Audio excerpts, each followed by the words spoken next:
Hello, welcome back to the garage. So in the last instalment we had a look at the problems with steaming guitar shape into the wood and the fact that the wood was all cracking as it dried and generally falling apart with the heat. So we tried soaking it in the special Xylo hydration facility and then using that, and we left the end of the last episode, it was in the press glued together with water-based glue. So today I'm going to start by taking it out of the mould and let's see what we've got. So this has been drying a few days now, and as you may be able to see, disaster has struck again. So massive huge lump here, big cracks in the maple. When I put it in when it was wet it looked fantastic, and now as it's dried again, it's been okay for a few days, and then just as it gets to fully dry it's all just cracked. You can see it's all come apart in the middle again. So that's all delaminated and cracked and the shape's all gone. So let's take it off and see what we've got on the other side.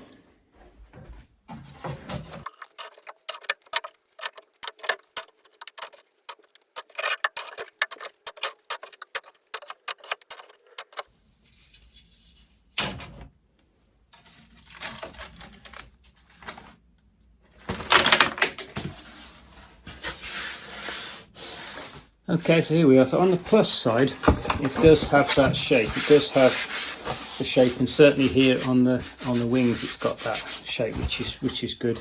But you can see down the middle, it's cracked. On the other side, it's in a right state. This is all coming apart, delaminating. So, and in fact, as I took it off the mould, you can see it's also twisted. So I think we can put that down to a disaster again.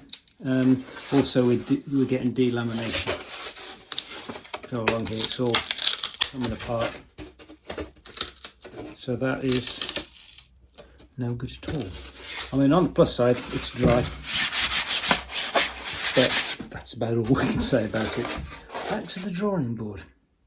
So I brought it down to some better light, and you can see what's happened. It's all cracked along here. So this is what we saw when it was, we just did a piece of maple on its own, got it wet and then let it dry, and it cracked. It's done the same thing. So it's not really, I was hoping it would bond to the stuff underneath it and that would stop them cracking, but it hasn't done that. It's clear that getting it wet and letting it dry just isn't going to work. So that really rules out steaming, and it really rules out getting it wet and pressing it into shape. I mean, obviously you can see here, it's got a nice shape of the wings and everything. So it's not all bad, but we're going to need to find another way of doing it. And you can see there's like a dent in the middle where the join is, and it's all lost its shape already. And on this side it's much worse. It's all just lumped up and cracked. Bits of it are right, so these again, but most of it is not good. And again, we've got cracking all the way along here. This big crack here. So yeah, let's think about a different way of doing it. So I know that using steam doesn't work, using water doesn't work. What about heat then? We've tried heat just inside the bag. That didn't work either last time. But I want to try a bit of an experiment. So I've got two pieces of wood. Basically one piece of wood, and I've cut it in half so that we can have two identical pieces of wood. And what I'm going to do is try bending them with and without heat as an experiment. So I pan you down a little bit. I've got my vise here. I put this piece of wood in, okay, until it's just tight. Now what I'm going to do is turn the handle and keep going until the wood breaks. I'm going to count the number of turns.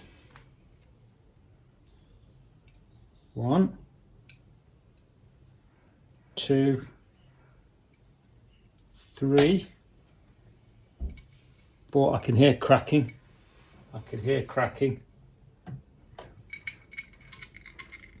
5. Yeah, that's broken. That's broken after 5. It's not a catastrophic sudden explosion, but after 5 turns you can see it's broken. It's cracked along there, so it's probably 4.5. 4, it started to make cracking noises. Let's try it with some heat. And in this case, heat is going to be provided by this this old paint stripper. So let's see what we do. I'll heat it up, trying not to set fire to it, and then I will try the same experiment with the heat on it, and let's see what happens.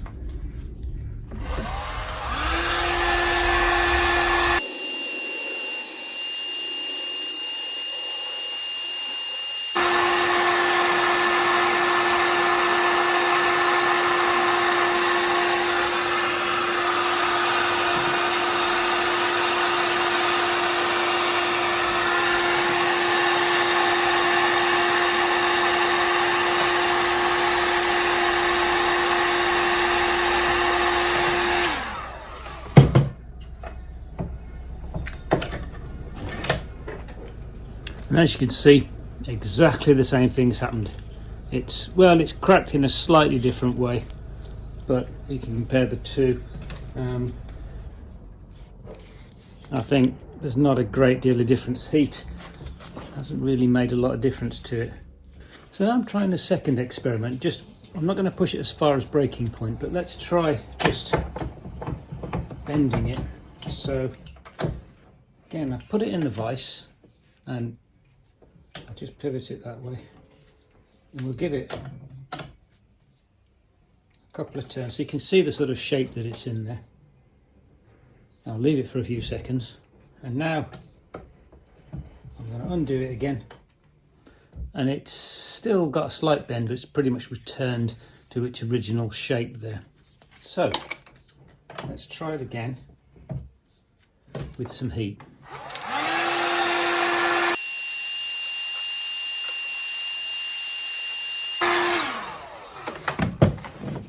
Okay, let it cool for a few minutes. A few seconds. It's just cool. Pretty cold in the garage today. Okay, that's still warm. Let's come back when it's cool. Okay, so it's not completely cool, it's still slightly warm, but I'm undoing it now. And look at that. So I should have kept the original, shouldn't I? Essentially, that has kept its shape now. So obviously under heat, the thing won't bend any further, so I can't use it to sort of coax it around the tight guitar shapes later on for the edges. You need steam for that. But in terms of putting the thing into the right shape, I think we could be onto a winner. If I can find a way of heating up the whole thing to quite high temperatures, I think it's got to have to be higher than the temperatures that we got in the steam.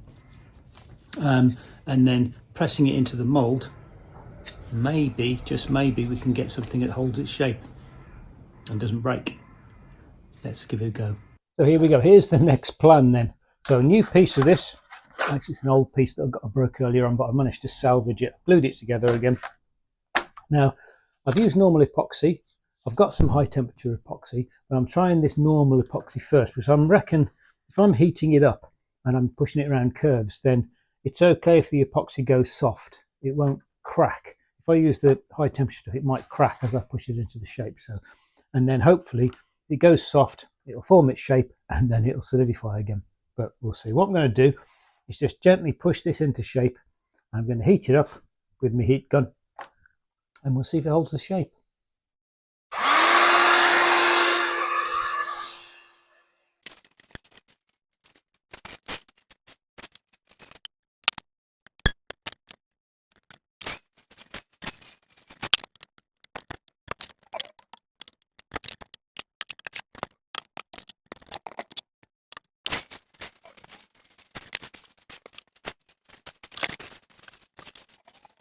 That's heated it up, and let's see what happens. I've used all of my go bars on that one half, and you can see the other half is actually starting to all buckle up and change. That one that's held down though is still in place, so it's still warm.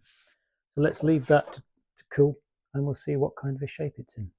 So I've come back to it after about 10 minutes, and indeed it seems to be holding its shape in the bits where it's held down, and this bit that you can't see here is popping up. So what I'm going to do now, I'm going to leave the middle sections in, and then I'm going to transfer these go bars onto this side, most of them, and then heat that up and see if we can get the whole thing to essentially sit flat when it's cooled.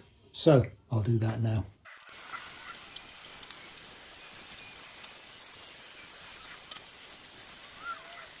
So now that's had a chance to cool, so let's pan you down, and it's looking a lot better than it was. This is the first side. There's a few lumps and bumps in it, but it's pretty much sticking to that shape, which is good. So I'm thinking if I do the same to the next layer and then I glue them together, then hopefully that'll hold its shape and there won't be any drying and shrinking and warping. So hopefully that'll work, but we'll see. So now I've discovered that you can heat up the wood so that it'll hold its shape. The next thing is to think about gluing it, because the problem I've been having is that it's been delaminating all the time. I've tried water-based glue, I've tried epoxy, delaminated, wasn't very good. So I'm having to resort to some old stuff, which is called cascamite. It's a powder that you mix with water. Now I've had a little go with it with 3 layers. This is the 3 layers that we're going to use, and it's absolutely solid. Good stuff. It's supposed to be good for acoustic property as well, but even across the grain there, it's absolutely solid. So it looks like it's the stuff. Now I don't really want to use it because it's fairly toxic. If it's still the formulation it used to be 20 odd years ago, then it's got formaldehyde and stuff in it, so you really don't want to be breathing the powder. You really don't want to be getting it on your skin, and you really don't want to be using it in an enclosed space. It doesn't particularly smell, but it does give off formaldehyde vapor apparently, so you need to be really careful with this stuff. But mix it with water to a certain weight, so I think it's something like a 2-to-1 ratio. So I'll do that and we'll try and glue. So I've made the 2 bits now. I've made the maple layer, which seems to be holding its shape, and I've made the play layer, which seems to be holding its shape, and they're both dry, which is a first. So let's try gluing it together. The only reservation I've got is obviously this is mixed with water, so I'm going to be getting the sheets wet. Will they start to expand and curl up again? We'll see. This is try number 748. So I've got some scales. I've protected the scales with cling film so I don't risk getting any glue on it. And I've got 30 grams of water in there, so I need 60 grams. So this will have to come up to from 30 to 90. I'm being very, very gentle so that I'm not making any dust. So I really don't want to breathe this in. Now this is quite light, so it turns out I'm needing quite a lot of it. There's 60.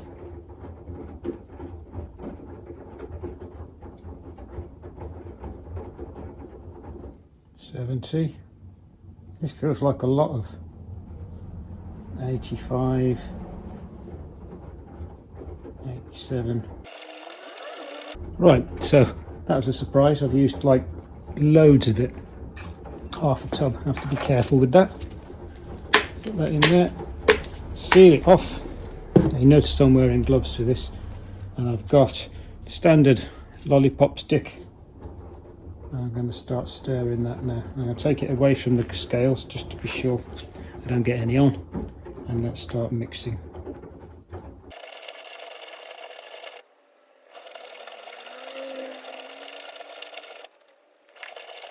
And there we are. We end up with something that's like a fairly gloopy looking substance, and then the instructions say leave it to settle for a little while to get all the air bubbles out. So I'll leave it for 10 minutes and then we'll come back to it.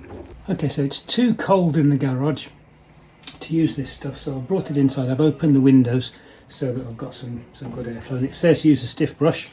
Now I will throw this brush away when I finish because you're not supposed to wash this stuff down the sink because of the poison in it. So let's see how it goes. So it's not liking the brush very much. It's very it's a bit thick.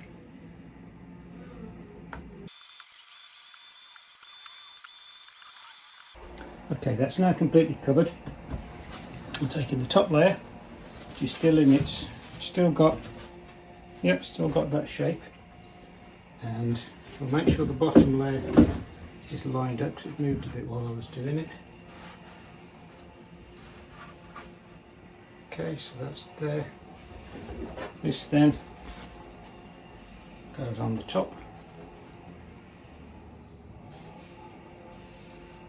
like that. And I can then get my trusty lid again, which I thought I wasn't going to be able to use again. Right, and put the lid on.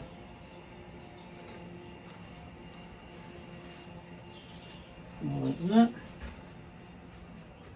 And then I'm going to apply some customary heavy weights to it. Okay, done. I'm going to leave that for 24 hours to set and we'll see what we've got this time. Okay, so the wood is back in the press again. Let's see what happens. We'll leave it there overnight, and then at the start of the next episode we'll take it out and see what we've got. So hope that was useful and maybe even interesting. Don't forget to press the subscribe button, and maybe I'll see you next time.